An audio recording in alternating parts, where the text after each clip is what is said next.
다락방에서 섬겨 주시겠습니다.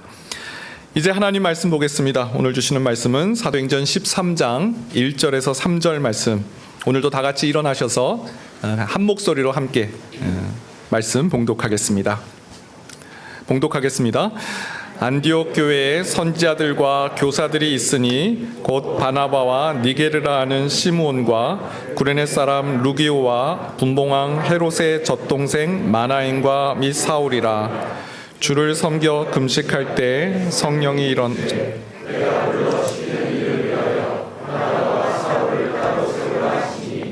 이에 금식하고 기도하고 두 사람에게 안수하여 보내니라. 아멘. 자리에 앉으시겠습니다. 오늘 말씀은 다시 안디옥 교회의 말씀입니다. 카메라가 이제 예루살렘 교회를 비추다가 이제 다시 안디옥 교회를 비추고 있습니다. 안디옥 교회는 최초라는 타이틀이 있는 교회다라고 한번 소개를 드렸습니다. 최초로 이방인들로 구성된 교회. 당시의 교회는 유대인들로만, 회당에는 유대인들만 모였는데 이 구브로와 구레네 몇 사람이 헬라인에게도 복음을 전했고, 그 헬라인들이 주께 돌아와 수많은 사람들이 예수를 믿게 되는 일이 일어났습니다. 최초로 이방인들로 구성된 교회. 또 최초라는 타이틀이 하나 더 있는데 최초로 그리스도인이라고 호칭, 이 일컬음을 받은 교회입니다. 이건 불신자들이, 교회 밖의 사람들이 안디옥 교회 사람들을 보면서 저 사람 좀 이상한데? 좀 다른데? 뭐가 다른 거지? 알고 봤더니 그리스도를 따르는 사람이라고 자기를 소개한다는 거죠. 그럼 저 사람들을 그리스도께 속한 사람, 그리스도를 따르는 사람, 그리스도인이라고 불러야 되겠다 하면서 안디옥 교회 교인들을 그리스도인이라고 불렀다는 겁니다. 이게 사도행전 11장의 이 안디옥 교회에 대한 소개예요. 여기까지 소개하고 성경은 다음으로 넘어갈 수 있는데 사도행전 13장에서 다시 한번 이 안디옥 교회를 소개하고 있습니다. 이 교회는 겉으로 보이는 어떤 타이틀, 최초라는 그 영광스러운 수식어로 소개가 끝날 수 없다라는 것이죠. 이 교회가 겉으로 보이는 그 외관, 사람들의 우러름과 이런 교회도 있구나라는 그런 칭찬만 받는 그런 것으로 소개하기는 이 교회가 갖고 있는 중요한 부분을 놓치고 있기 때문에 그렇죠. 그래서 오늘 사도행전 13장에서 안디옥 교회가 가지고 있는 엔진, 여러분 엔진이란 말 많이 쓰잖아요. 정신, 가치. 도대체 이 안디옥 교회는 어떻게 돌아가는 교회인가, 뭐가 중심인 교회인가를 이 사도행전 13장에서 다루고 있다라는 것입니다. 세 가지로 오늘 말씀을 살펴보겠습니다. 안디옥 교회의 세 가지 특징. 첫 번째는 말씀 중심의 교회이다 하는 거죠. 1절 말씀 다시 한번 우리 읽어보도록 하겠습니다. 시작. 안디옥 교회에 선지자들과 교사들이 있으니 곧 바나바와 니게르라 하는 시므온과 구레네 사람 루기오와 분봉왕 헤롯의 젖동생 마네안과 및 사울이라. 안디옥 교회의 첫 번째 특징, 선지자들과 교사들이 있었다. 이 교회는 선지자들과 교회가 있었다라는 것이 첫 번째 특징입니다. 선지자는 어떤 사람을 말하는 겁니까? 하나님의 특별한 부르심을 받아서 하나님의 말씀을 대언하는 사람을 선지자라고 말합니다. 시대적인 소명을 받은 사람이에요. 이 시대에 하나님께서 이스라엘 백성들에게 전해야 되는 그 말씀을 가감없이 전하는 사람이 선지자들입니다. 예를 들어 예레미야 선지자는 이스라엘 백성이 바벨론 포로기 전에 활동했던 선지자예요. 돌아와라, 회개하라, 애굽을 의지하는 것은 하나님의 뜻이 아니다. 바벨론 포로기를 통해서 하나님께서 이스라엘 백성을 정금과 같이 세우신다. 그 시대적 소명을 가지고 하나님의 말씀을 이스라엘이 바벨론 포로기 전에 전했던 사람이고, 에스겔 선지자는 포로기 때 활동했던 그발 강가에서 포로기 때 말씀을 전했던 사람이에요. 오매불망 고향에 돌아가기를 바라는 사람들에게 너희가 하나님 앞에 전적으로 돌이키지 않으면 고향에 돌아가는 것, 그거 요원한 일이다. 회개를 선포하시고요, 영적인 알람을 울려주시는 그 사명이 에스겔 선지자에게 있었어요. 지난 한 주는 우리 스가랴 말씀을 새벽 기도 때 나누었습니다. 스가랴 선지자는 바벨론 포로기 이후에 이스라엘 백성들이 70년 만에 고향 땅에 돌아왔는데 그 고향에 있는 백성들에게 하나님 말씀을 대언했어요. 고향에 돌아왔지만 상황은 좋지 않았습니다. 약 5만 명의 사람들이, 유대인들이 돌아왔는데 예루살렘 성벽은 불에 탔고요. 성벽이 없어요. 성문은 불탔고 성벽은 다 무너져 버렸어요. 사마리아 귀족들, 이방 민족들이 들락날락하면서 언제든지 공격할 수 있는 무방비 상태. 그게 외적인 예루살렘 성의 모습이었어요. 뿐만이 아니었어요. 이 돌아온 사람들, 70년 만에 돌아온 사람들과 남아있던 사람들 사이에 갈등이 있었어요. 땅 문제가 있었어요. 여러분, 바벨론 포로로 끌려간 사람들 누굽니까? 귀족들, 고관들, 백성들의 어떤 부장들, 다 쓸모 있는 사람들, 기능이 있는 사람들이 끌려갔잖아요. 이 땅에 그 땅에 다 지분이 있는 사람들입니다. 다시 돌아왔더니 이제 서로 간에 이제 땅 문제로 갈등이 있는 거죠. 한마디로 내우외환. 안에는 민족 간의 갈등이 있고 밖으로는 외침에 언제든지 노출되어 있는 상황. 눈꽃만큼 희망도 없는 그런 상황.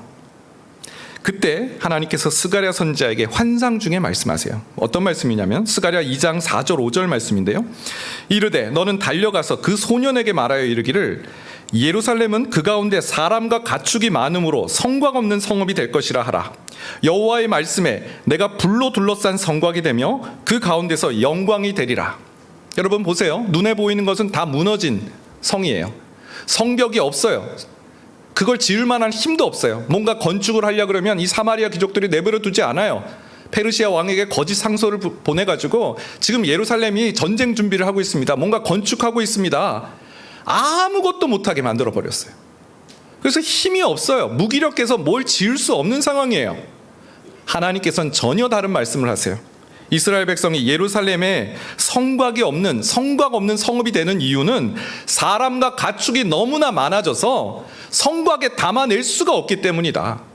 그리고 내가 너희들 가운데 불로 둘러싼 성곽이 되며 그 가운데 영광이 되리라. 여러분, 선지자는 이런 사람들입니다. 눈에 보이는 것, 그 너머를, 그 하나님의 그 눈에 보이는 그 너머의 일하심을 증거하며 전하는 사람이 선지자들인 거죠. 하나님의 말씀을 가감없이 증거하는 사람, 소망의 메시지를 증거하는 사람이 선지자입니다.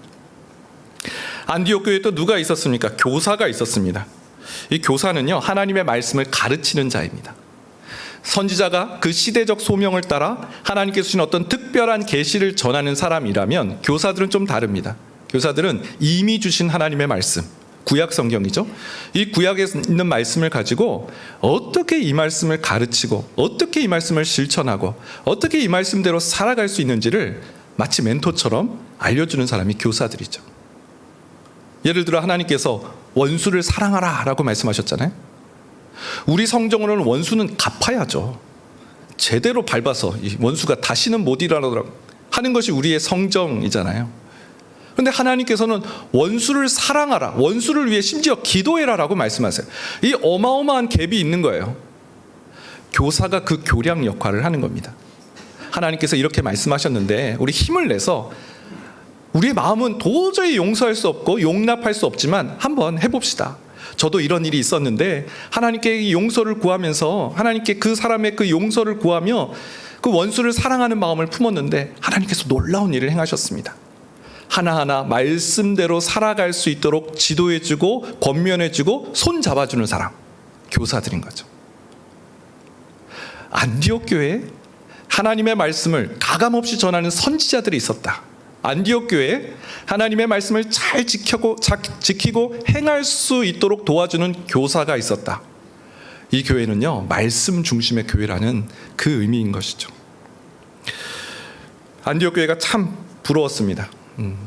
그리고 이제 새롭게 개척된 이 동탄 드림 교회가 사람의 귀를 즐겁게 하는, 사람의 말을 하는 그런 선지자들이 있는 교회가 아니라 하나님의 말씀, 이 시대적 소명을 향한 하나님의 부르심을 뜻을 증거하며 전하는 선지자들이 있는 교회 되기를 기도했습니다. 또한 하나님의 말씀을 어떻게 지키고 행해야 될지를 알려주고 멘토해주고 잡아주는 그런 교사들이 있는 그런 교회, 그 교회를 꿈꾸게 되었습니다. 이번 한 주간 예배를 섬기면서 신자에게 말씀이 정말 중요하구나 새삼 느끼게 된 말씀이 있습니다. 수요 예배 때 여호수아 말씀을 같이 나누었는데요. 여호수아 말씀은 우리가 아는 것처럼 모세가 죽은 후에 이 여호수아가 이제 제2의 후계자로 지도자로 세움받는 과정인 것이죠. 얼마나 두렵고 떨렸겠습니까? 모세가 누굽니까? 하나님을 대면하여 알던 자이고요. 성경은 신명기에 보면 모세 이후로는 모세와 같은 선지자가 나오지 못했다. 이스라엘 역사에 전무후무한 그런 선지자예요. 그 다음에 지도자가 되었다? 이거 얼마나 참 불안하고 참 두려운 일이겠습니까? 아니나 다를까 여호수아 1장을 보게 되면 하나님께서 여호수아에게 강하고 담대하라 이 말씀을 2번에 걸쳐서 반복해서 말씀해 주세요. 그만큼 여호수아가 참 두렵고 떨리는 그런 상황이었다라는 것이죠. 근데 하나님께서 이 여호수아에게 말씀으로 비전을 주세요. 여호수아 1장 2절 말씀인데요. 내 종 모세가 죽었으니 이제 너는 이 모든 백성과 더불어 일어나 이 요단을 건너 내가 그들 곧 이스라엘 자손에게 주는 그 땅으로 가라. 여러분, 여호수아가 이 말씀을 받았어요. 내가 과연 잘할 수 있을까? 내가 모세에 이어서 지도자 과연 깜이나 될까? 사람들은 나를 모세랑 비교하지 않을까? 모세 때는 이랬는데, 모세 때는 이랬는데, 모세는 지팡이 한 번만 휙 들면 그 권위에 다 압도되었는데 여호수아에게는 어떤 기적과 그런 것이 없었잖아요. 모세의 권위에 누가 견줄 수 있겠어요? 자기 연민에 빠질 수 있는 그 상황에서 하나님께서 여호수아에게 말씀을 주신 거예요. 어떤 말씀이에요? 너는 요단을 건너가라. 그리고 내가 너에게 주는 이 땅에 약속한 그 땅으로 나아가라. 여호수아는 이 말씀을 붙잡았어요. 스스로를 괴롭게 하는 자기 연민에 빠지지 않고 다른 사람들이 말하는 그런 평판에 흔들리지 않고 이 주신 말씀, 너는 요단을 건너가라. 내가 주기로 한 그 땅으로 나아가라. 이 말씀 붙잡고 나아갔다는 거예요. 여러분, 비전을 받으면요, 이 하나님의 원대한 계획과 뜻을 받으면 다른 자잘한 것들은 눈에 들어오지 않습니다. 하나님의 원대한 꿈과 비전을 받으면 우리를 막 사소한 것에 막 신경 쓰게 하는 그런 일들이 없어요. 여호수아는 그 땅으로 나아가는 비전으로 평생에 한 걸음씩 나아갔다라는 겁니다. 여호수아 다음 말씀이 바로 사사기인데요. 사사기 기자가 여호수아를 이렇게 말해요. 사사기 2장 6절 7절이에요. 전에 여호수아가 백성을 보내매 이스라엘 자손이 각기 그들의 기업으로 가서 땅을 차지하였고, 여호수아에게 주신 비전이 성취된 거예요. 각 지파들이 그 주신 땅으로 나아가 차지했대요. 그리고 백성이 여호수아가 사는 날 동안 여호수아 뒤에 생존한 장로들, 곧 여호와께서 이스라엘 위하여 행하신 그 모든 큰 일을 본 자들이 사는 날 동안에 여호와를 섬겼더라. 이스라엘 백성들이 여호와를 섬겼어요. 언제요? 여호수아가 사는 날 동안. 또 여호수아를 통해서 하나님의 일하심을 본 장로들이 살아있는 동안에 이스라엘 백성들이 여호와를 섬겼다. 여러분, 비전은요, 하나님께 말씀을 받으면 우리 자신, 내가 사는 것도 있지만 공동체가 살아나는 일이 일어난다라는 것이죠. 여러분, 말씀으로 평생에 잊을 수 없는, 난 이 길을 갈 거야, 하나님께서 나를 이 길로 부르셨어 라는 그 비전을 받는 여러분 되시기를 주님의 이름으로 축원드립니다. 그럴 때 인생의 사소한 것, 이거 어떻게 하지? 라는 그런 염려와 근심, 사람들이 나를 어떻게 생각할까? 이러한 평판에 대한 두려움, 그건 중요한 게 아니야. 하나님께서 내게 이걸 명하셨고 나는 이 길로 가는 사람이야. 그 행복한 길, 그 길을 추구하며 달려가게 될 줄 믿습니다. 두 번째, 안디옥 교회의 두 번째 특징은 금식하며 주님을 섬긴 교회다. 여러분, 안디옥 교회는 선지자들과 교사들이 있는 교회다라는 말씀을 드렸습니다. 그리고 명단이 나와요. 5명의 사람이 나오는데, 곧 바나바와 니게르라는 시므온과 구레네 사람 루기오와 분봉왕 헤롯의 젖동생 마나인과 및 사울이라. 처음에 바나바가 등장합니다. 우린 바나바 잘 알고 있죠. 바나바가 그 예루살렘 교회 파송을 받아서 안디옥 교회에 왔잖아요. 참 위로의 아들이다라고 사도들에게 인정을 받았던 사람. 또 구브로에 자기 집에 있는 그 밭을 팔아서 사도들 발 앞에 두었던 그 사람. 그 구브로에 있는 집에 있는 그 밭, 성경에 보면 그 밭이 여분의 밭이라는 그런 표현이 들어가 있어요. 그러니까 이 바나바는 중산층 이상의 사람으로 보입니다. 그리고 예루살렘 교회에서 파송을 받은 아주 그런 정식으로 파송받은 사람 바나바이고요. 니게르라 하는 시므온, 니게르라는 표현은 이제 검은색 피부를 가진 니그로의 또 어원이 되는데 검은색 피부를 가진 사람이란 뜻이죠. 누가복음 23장 26절에 보면 예수님께서 십자가를 지실 때 구레네 사람 시몬이 그 십자가를 지고 따라갔다라는 표현이 그런 일이 기록되어 있는데 이 구레네 사람 시몬이 바로 안디옥 교회 이 니게르라 하는 시므온으로 성경학자는 추정을 합니다. 그러니까 여튼 니게르라는 표현에서 이 사람이 북아프리카 출신이다라는 것을 알 수가 있고요. 세 번째, 구레네 사람 루기오가 나옵니다. 이 구레네 역시 북아프리카입니다. 이 사람은 출신 지역 외에는 소개가 잘 되어 있지 않은데 여하튼 그 지역이 유대나 안디옥이나 이쪽 지역이 아니라 아프리카의 출신이다. 네 번째는 분봉왕 헤롯의 젖동생 마나인이 나옵니다. 여러분 분봉왕 헤롯 어제 좀 많이 들어보지 않았습니까? 한 2주 전에 우리 분봉왕 헤롯에 대해서 예루살렘 교회를 박해했던 원흉 분봉왕으로 임직을 받았는데 유대인들이 그 정통성을 의심해서 유대인들의 입맛을 어떻게 좀 맞추고자 예루살렘 교회 몇몇을 죽이고자 작정한 사람. 그래서 예수님의 제자 야고보를 칼로 죽이고 베드로로 이어서 죽이려고 했던 그 사람 분봉왕 헤롯입니다.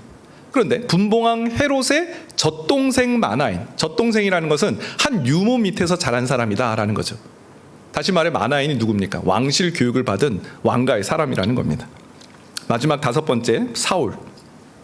다소 출신이고 다메섹 도상에서 예수님 만나기 전과 후가 완전히 달라진 그 사람이 바로 사울이죠. 5명의 지도자들이 소개되어 있습니다. 선지자들이고 교사들이에요. 이 조합을 한번 보세요. 달라도 이렇게 다를까? 무슨 마블에 나오는 어벤져스의 각각의 이런 캐릭터들이 나오는 것처럼 이런 조합이에요. 이 5명의 지도자 면면이 다른 것, 이 다양성이 어떻게 보면 안디옥 교회의 최대 장점입니다. 하나님께서 이 장점을 극대화하신 것이 바로 이방인 선교 사역에 이 교회를 쓰신 이유이기도 하죠. 다양한 계층, 다양한 인종, 다양한 출신지의 사람들이 모여있기 때문에 이방 선교의 전초 기지로 하나님께서 이 안디옥 교회를 사용하셨다라고 우리는 또 분석할 수 있습니다. 그런데 이런 다양성이 갖고 있는 위험한 요소들 있잖아요. 리스크가 있잖아요. 다양성이 갖고 있는 리스크, 분열이죠. 하나 되지 못하는 것이죠. 교회에서 무슨 분열이 있냐 이렇게 물어보실지 몰라요. 근데 교회 분열이 일어납니다. 사도행전 6장에서 그 출신 지역 때문에 분열이 일어났잖아요. 그 예루살렘 교회 안에 구제 사역이 있었는데 공교롭게도 어떻게 헬라파 과부들만 그 구제 사역에서 빠진 거예요. 명단에서 누락이 된 거예요. 그러니까 이 헬라파 유대인들, 헬라 지역을 기반으로 한 유대인들이 히브리파 사람들을 원망했다. 출신 지역에 따른 그런 갈등이 있었고 분열이 있었다는 거예요. 또 고린도 교회에 보면 사도 바울이 편지를 쓰는데 너희 안에 이런 파벌이 있다라는 얘기를 들었다. 그 파벌이 뭐예요? 아볼로파, 게바파, 바울파, 그리스도파, 이런 파벌이 있다는 소식을 들었다. 어떻게 교회 안에 파벌이 있을 수 있느냐라는 것을 강하게 질책하는데요. 지도자에 따른, 선호하는 지도자에 따른 교회 안에 분열이 있었다는 거예요. 아볼로가 누굽니까? 이 수사학의 대가예요. 알렉산드리아 출신. 수사학 풍류의 아주 입만 열면 아주 감탄이 나오는 그런 설교의 대가 아볼로였습니다. 사람들이 이래 우리 설교 잘하는 아볼로가 우리의 참 지도자지. 그랬더니 어떤 사람들이 무슨 말씀? 게바가 바로 베드로입니다. 게바가 우리의 지도자지. 게바가 하는 말 들었잖아. 예수님이 갈릴리를 다닐 때 그 호수에서 이런 말씀을 하셨죠. 예수님의 말씀을 직접 들은 사람이 하는 말이에요. 그 권위가 어마어마한 거죠. 사람들은 게바파 해가지고 게바가 우리의 지도자야. 또 어떤 사람들은 바울파. 이 교회를 누가 개척했습니까? 바울 아닙니까? 바울이 우리의 지도자입니다. 이런 바울파가 있었고 그리스도파가 있었어요. 이 주석을 참 찾아봤어요. 그리스도파는 도대체 무슨 파일까? 예, 좋은 파일까? 뭐 이런 생각도 들었어요. 근데 사도 바울이 그리스도파에 대해서 부정적으로 말한 걸 보면 이 그리스도를 따르는 사람이라고 표현된 이 사람들도 뭔가 어려움이 있었다는 거죠. 뭔가 부정적인 것이 있었다는 거죠. 생각해 보니까 아마도 그런 게바, 아볼로, 그다음에 베드로, 그죠? 바울 이런 지도자를 인정하지 않고 우리는 예수님만 따르는 사람들이야. 교회에 무슨 지도자가 필요 있어? 뭐 우리가 다 예수님 믿으면 다 똑같은 거 아니야? 이런 어떤 주장을 하는 사람들을 그리스도파라 생각을 해봅니다. 여하튼 이런 네 가지 파, 선호하는 지도자에 따른 분열이 고린도 교회에 있었다라는 것이죠. 여러분, 안디옥 교회는 이 모든 요소를 다 갖춘 교회예요. 출신 지역이 다 다르고요. 또 5명의 지도자들이 너무나 다른 어떤 색깔과 그런 컬러를 가지고 이런 배경을 가지고 사역을 하는 그런 교회입니다. 분열이 일어나도 대여섯 번 일어나는 것이 어쩌면 당연한 그런 교회예요. 안디옥 교회에 분열이 없었어요. 갈등이 없었어요. 비결이 뭘까요? 사도행전 13장 2절입니다. 주를 섬겨 금식할 때 성령이 이르시되 내가 불러 시키는 일을 위하여 바나바와 사울을 따로 세우라 하시니. 안디옥 교회가 그 다양성에도 불구하고 분열이 아니라 갈등이 안 일어난 것은 이 5명의 지도자들이, 이 선지자들과 교사들이 주를 섬길 때 금식하면서 주를 섬겼기 때문이다. 성경이 말씀하고 있어요. 여러분, 금식에 대한 오해가 없기를 바랍니다. 우리 금식하면 너 목사님 이제 특세 앞두고 금식하라는가 보다. 여러분, 금식은 무슨 단식 투쟁 이렇게 생각하면 안 돼요. 우리 자녀들이 청소년기 자녀면 나 밥 안 먹어 뭐 그러면 부모님이 막 쩔쩔매고 얘 뭐 정말 들어줘야 되나 보다. 우리가 기도를 막 그렇게 하나님 저 밥 안 먹습니다. 이거 기도 제목 꼭 들어주셔야 됩니다. 금식은 그런 뭐 하나님을 협박해서 쟁취를 얻는 아닙니다. 금식은요 하나님을 향한 지극한 사랑의 표현이죠. 먹는 즐거움, 우리가 기본적으로 누리는 그런 욕구들을 다 내려놓으면서까지 하나님께 나아가는 것. 밥 먹는 시간, 밥을 준비하는 그 시간까지도 하나님을 예배하고 하나님께 기도하는 것으로 그렇게 나아가는 시간이 바로 금식인 거죠. 어떤 목사님은 하나님을 향한 극진한 사랑의 표현이 바로 금식이다라고 그렇게 표현하기도 합니다. 여러분, 안디옥 교회의 성도들이 주를 섬길 때 그냥 섬기지 않고 금식하면서 섬겼다라는 대목은 이들이 하나님을 섬기는 길들을 계속해서 추구하고 찾고 하나님께 물어보며 달려갔다라는 그런 뜻이죠. 이 대목이 되게 중요한 겁니다. 여러분, 바나바를 생각해 보세요. 제가 예루살렘 교회 정식 파송사로 이 안디옥 교회에 왔습니다. 이제 앞으로 제 말을 들으시기 바랍니다. 여기 보이시죠? 베드로 사도의 사인, 이거 인증서입니다. 내 말 들으면 그대로 됩니다. 여러분, 그렇게 말할 수 있는 사람이 바나바잖아요. 바나바 그렇게 하지 않았어요. 다소로 가서 사울을 초빙해서 그를 성경교사로 함께 동역하는 그런 겸손한 모습을 바나바가 가졌어요. 여러분, 사울을 생각해 보세요. 사울, 다메섹 도상에서 나는 너가 박해하는 예수다, 직통 계시를 받은 거잖아요. 그러면 사울이 제가 예수님께 직접 음성을 듣고 여러분께 말씀드리는 겁니다. 제 말을 들으세요. 이렇게 말할 수 있는 소지가 충분한 지도자들이에요. 근데 그렇게 하지 않았어요. 바나바는 사울과 함께 동역했고요. 사울은요, 빌립보서 3장 12절에서 14절 말씀 보세요. 한번 보겠습니다. 우리 같이 한번 읽어볼까요? 빌립보서 3장 12절에서 14절 시작. 내가 이미 얻었다 함도 아니요 온전히 이루었다 함도 아니라 오직 내가 그리스도 예수께 잡힌 바 된 그것을 잡으려고 달려가노라. 형제들아, 나는 아직 내가 잡은 줄로 여기지 아니하고 오직 한 일, 뒤에 있는 것은 잊어버리고 앞에 있는 것을 잡으려고 표대를 향하여 그리스도 예수 안에서 하나님이 위에서 부르신 부름의 상을 위하여 달려가노라. 네. 사울 보세요. 내가 이미 잡았다라고 말하지 않아요. 이게 답이다, 내가 직통 계시 받았고 이대로 하면 돼라고 말하지 않았어요. 나는 이미 잡은 줄로 여기지 않고 앞에 있는 것을 잡으려고 표대를 향하여 달려간다. 나는 주님의 부르심의 상을 향해 달려나간다. 여러분, 금식이 바로 이런 거예요. 하나님, 제가 어디로 가면 좋겠습니까? 주를 섬기는데 하나님의 길이 무엇인지 알기를 원합니다. 이 5명의 지도자들이 이 길이 맞아, 내 말 들으라니까 이러지 않았어요. 주님의 길이 무엇일까 함께 금식하면서 하나님의 길을 찾은 거예요. 그러니 갈등이 들어올 요소가 없는 거죠. 동탄드림교회에 참 다양한 우리 배경을 가진 분들이 이곳에 모였습니다. 안디옥 교회 저리 가라 할 만큼 우리 다양한 배경을 가졌습니다. 분당 우리 교회에서 분립개척 교회 참여하신 분들도 계시고, 또 다른 교회에서 정말 교회를 수고하며 애쓰며 섬기고 오랜 기간 섬겼다가 또 이사를 오셔서 또 이곳에 오신 성도님들 계시고, 초신자도 있고 또 오랜 신앙의 연륜을 가지신 분들도 이곳에 오셨어요. 여러분, 이 교회가 갈등 없이 분열 없이 한 방향으로 나아가기 위해서는 오늘 이 안디옥 교회 주를 섬겨 금식하는 그런 일들이 일어나야 될 줄 믿습니다. 분당 우리 교회에서는 이렇게 했는데, 분당 우리 교회에서 이렇게 했어요, 이 말이 권위가 되지 않기를 바랍니다.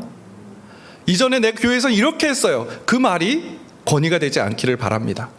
날마다 이 교회를 향한 하나님의 뜻, 주님이 주신 꿈으로 이웃을 섬기는 교회라는 이 비전을 하나님은 어떻게 이루어 나가면 좋겠습니까? 금식하며 그 길을 찾아가는 교회, 동탄드림교회 되기를 바라겠습니다.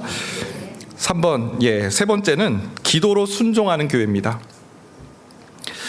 하나님께서 이렇게 준비된 안디옥 교회에 비전을 주셨어요. 사도행전 13장 2절 후반절인데요. 성령이 이르시되 내가 불러 시키는 일을 위하여 바나바와 사울을 따로 세우라 하시니, 바나바와 사울을 따로 세우라라는 성령님의 말씀이 그 공동체에 임했습니다. 따로 세우다라는 말은 원어로 아포리조라는 말인데요, 분리시켜라, 따로 떼어 두어라라는 그런 말씀이에요. 다시 말하면 5명 너무 많다, 그 중에 2명 따로 떼어서 내가 앞으로 시킬 일들을 위해 편성을 해놓아라, 떼어 놓아라 라는 그런 말씀이에요. 여러분, 이 인간적으로 이게 쉬운 말씀입니까? 개척된 지 얼마나 됐다고 이 5명의 지도장의 둘, 그 중에 핵심 중에 핵심, 이 처음과 마지막이잖아요. 이 헬라어 문장에서 제일 중요한 의미는 처음과 마지막에 두는 그런 특징이 있습니다. 바나바와 사울은 핵심 중에 핵심이에요. 근데 그 지도자를 하나님이 시키실 이유에 따로 떼어두어라 라는 말씀이에요.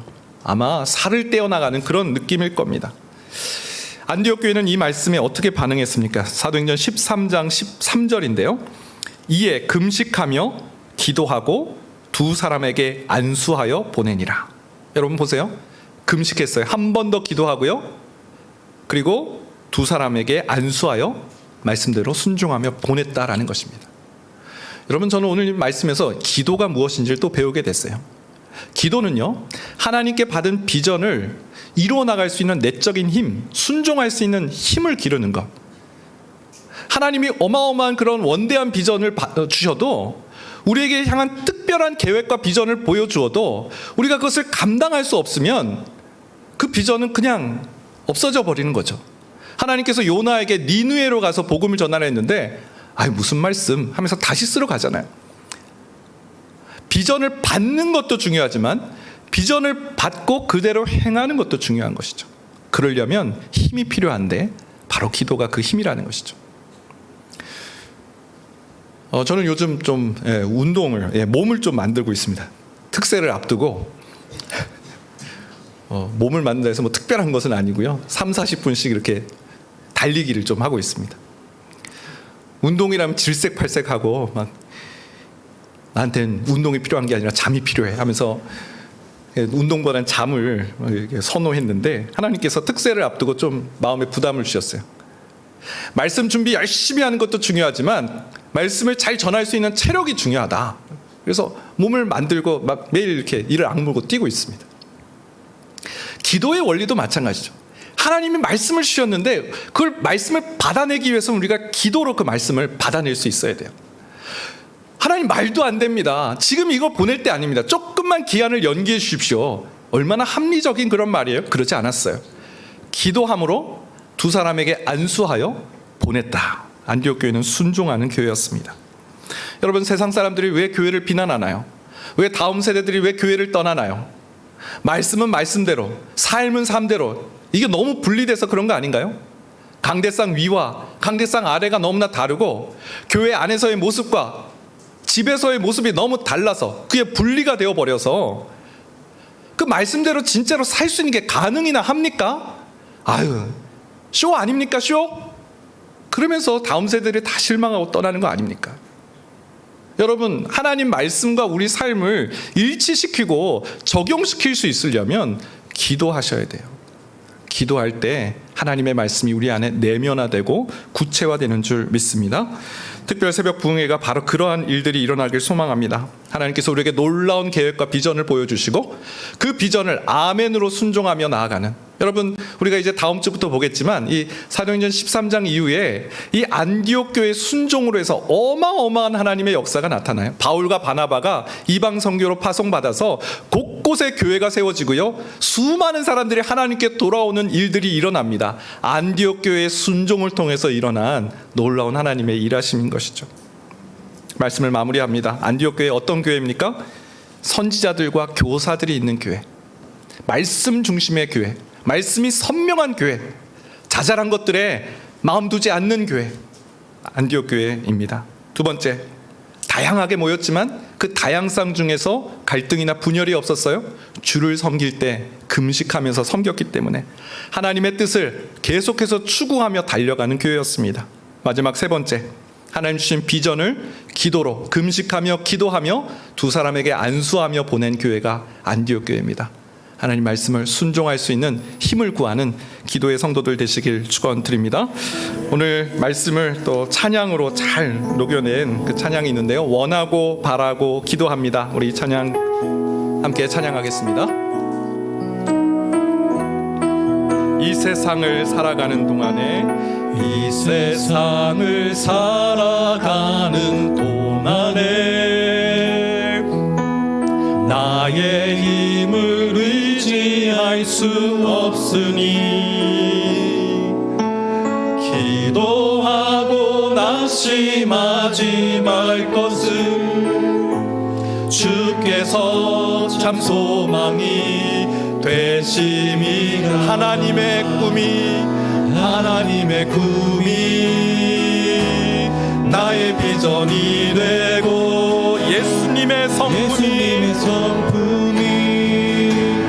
나의 인격이 되고 성령님의 권능이 나의 능력이 되길 원하고 바라고 기도합니다. 주의 길을 걸어가는 동안에,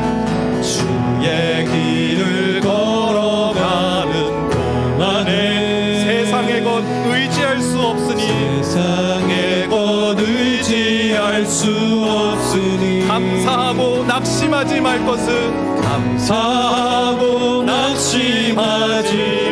것은 주께서 참 기쁨이 되심이라. 하나님의 꿈이 나의 비전이 되고 예수님의 성품이 나의 인격이 되고 성령님의 권능이 나의 능력이 되길 원하고 바라고. 하나님의 꿈이 나의 비전이 되고 하나님의 꿈이 나의 비전이 되고 예수님의 성품이 나의 인격이 되고 성령님의 권능이 나의 능력이 되길 원하고 바라고 기도합니다. 오늘 말씀 기억하면서 기도하겠습니다. 안디옥 교회 세 가지 이 장점, 특징. 하나님의 말씀이 중심이 된 교회, 선지자들과 교사들이 있는 교회입니다. 여호수아가 하나님의 말씀을 받았을 때 그 두려움 다 떨쳐보낼 수 있었고, 오직 한 길, 요단을 건너 하나님 주신 약속의 그 땅으로 나아갔을 때 그 공동체가 살아났던 것을 보게 됩니다. 하나님, 한 말씀 우리에게 허락해 주옵소서. 나도 살고 우리 가정도 살고 우리 공동체가 살아나는 그런 회복의 말씀 허락해 주옵소서. 함께 구하며 기도하겠습니다. 또한 안디옥교회 지도자들처럼 하나님, 정말 하나님 서로를 겸비하고 서로를 이해하고 금식하며 주님의 길을 찾는 교회, 또 하나님 말씀 따로 믿음 따로가 아니라 우리의 생활 따로가 아니라 하나님 말씀을 기도함으로 순종하는 교회 되게 하여 주옵소서. 우리 주여 한번 해주시고 기도하며 나아가겠습니다. 주여, 하나님 도와주시옵소서. 하나님, 말씀이 우리에게 소망이며 말씀으로 우리가 회복되는 줄 믿습니다. 하나님, 여호수아가 하나님 그 두려움들, 하나님 요단을 건너라는 그 말씀으로 하나님 약속하신 그 땅으로 나아가라는 그 말씀, 평생의 말씀으로 받아서 하나님 그 믿음대로 나아갔을 때, 그 말씀대로 나아갔을 때 여호수아가 사는 날 동안 이스라엘이 여호와를 섬겼더라. 하나님, 그 땅이 하나님의 땅이 되어졌, 하나님 그 놀라운 비전의 성취가 이루어졌던 것처럼 하나님, 우리 교회에 선지자들 허락하여 주옵소서. 하나님, 우리 교회 말씀 교사들 허락하여 주옵소서. 하나님, 우리 교회 교인들이 여호수아 같이 말씀으로 비전을 받게 하여 주옵소서. 또한 주님, 우리 교회가 하나님 이것이 정답이야 뻥 잡는 게 매야하지 않도록 도와주옵소서. 하나님, 주를 섬길 때 금식함으로 하나님의 길과 뜻을 구하며 나아가는 교회 되게 하여 주옵소서. 또한 하나님의 말씀을 받을 때 그 말씀에 순종할 수 있는 힘, 기도함으로 그 순종할 수 있는 힘을 기르게 하여 주시옵소서. 아버지의 말씀 따로 우리 생활 따로 되지 않게 하여 주옵소서. 우리 삶 속에서 하나님의 말씀의 능력이 드러나며 나타나게 하여 주시옵소서. 아버지, 그 일이 성취되고 이루어지게 하여 주옵소서. 한 번 더 기도하겠습니다. 특별 새벽 부흥회를 위해 기도하겠습니다. 기도로 준비하는 특세 되게 하여 주옵소서. 다윗처럼 기도하라. 이 말씀을 하나님 살아낼 수 있는 힘이 기도라고 하였는데, 하나님께 주신 비전을 받고 그 비전대로 살아냄을 통하여 우리 가정에 놀라운 하나님의 일들, 내 인생에 하나님께서 놀라운 일들을 행하심을 목도하는 특세 되게 하여 주옵소서. 우리 마음 다해 한 주간 준비할 수 있도록 또 기도로 준비하는 시간 되기를 위해 기도하며 준비하며 나아가도록 하겠습니다. 함께 기도하겠습니다. 하나님 특세를 위하여 기도합니다. 하나님, 우리에게 주신 영적 대잔치인 줄 믿습니다.